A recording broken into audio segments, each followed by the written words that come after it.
রান্না করে আজ আমি আপনাদেরকে দেখাবো ছোট্ট একটি রান্না। সেটা হচ্ছে ছোট দুটো করে ইলিশ মাছ দিয়ে আমি বেগুন দিয়ে ঝটপট একটা রান্না করব। আমার সময়টা খুবই কম, রাতে খেতে হবে, এই কারণেই একা খাবো, তাই দুইবেলা রান্নাটা করে নিচ্ছি, সকাল এবং রাতের জন্য। তো আমি প্যানে দুটো টুকরো মাছ নিয়েছি, ইলিশ মাছ। আমি এটাকে সুন্দরভাবে ভেজে নিয়েছি। আপনি দেখতে পাচ্ছেন মাছ দু টুকরো খুব সুন্দরভাবে। আমি একটু কড়া ভাজাই খাই।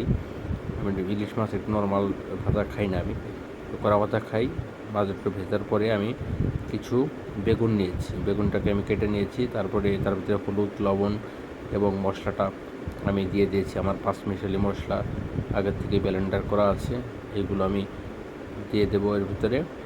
আর মরিচটা আমি দিয়েছি, একটু সামান্য একটু মরিচটা আপনারা ফেটে নেবেন, যাতে মরিচটা প্যানে দেওয়ার সাথে সাথে ফুটে না আসে, ফুটে আপনাদের চোখে মুখে লাগতে পারে। দেখছেন আমি 5 মিশালি মশলাটা আমি এটা দিয়ে দিয়েছি এটার ভিতরে।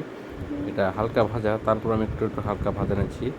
আর বিশেষ করে বেগুনটা আপনারা একটু ভাজা ভাজা করে নেবেন, কারণ বেগুনটা যদি ভাজা ভাজা না করেন, তাহলে একটু পোড়া পোড়া না করেন, তাহলে বেগুনটা দেখবেন ওই যে গ্রাম অঞ্চলে বলে না যে ঝোলের উপরে বেগুন কেন ভেসে বেড়ায়। ঠিক আছে, বেগুন কেন তলায় না। ঠিক আছে, আসলে দেখতে পাচ্ছেন আমি বেগুনটা ভেজে নিয়েছি সুন্দর করে। তারপর আমি জল দিয়ে দিয়েছি। আপনারা ঝোলের কালারটা দেখতে পাচ্ছেন, একটু কালো কালো হয়েছে। ঠিক আছে, এটা বেগুনের কারণে হয়েছে। ঠিক আছে, তেলটার ভিতরে আমি আগে মাছ ভেজেছিলাম, তাই এটা হয়েছে। এখন এই জলটা দেওয়ার পরে এটা জলটা খুবইভাবে ফুটবে, অনেক বেশি করে ফুটাবেন।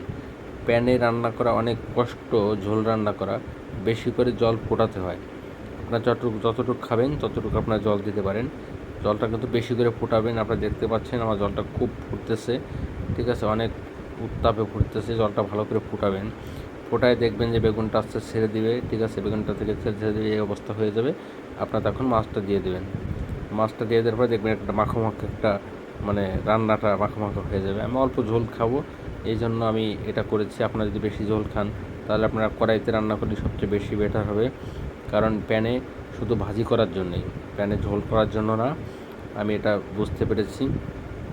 আমি পাশে দেখতে পাচ্ছেন আমি কপি ভাজাটা করেছি, অনেক সুন্দর টেস্টি। সবাইকে ধন্যবাদ, থ্যাংক ইউ।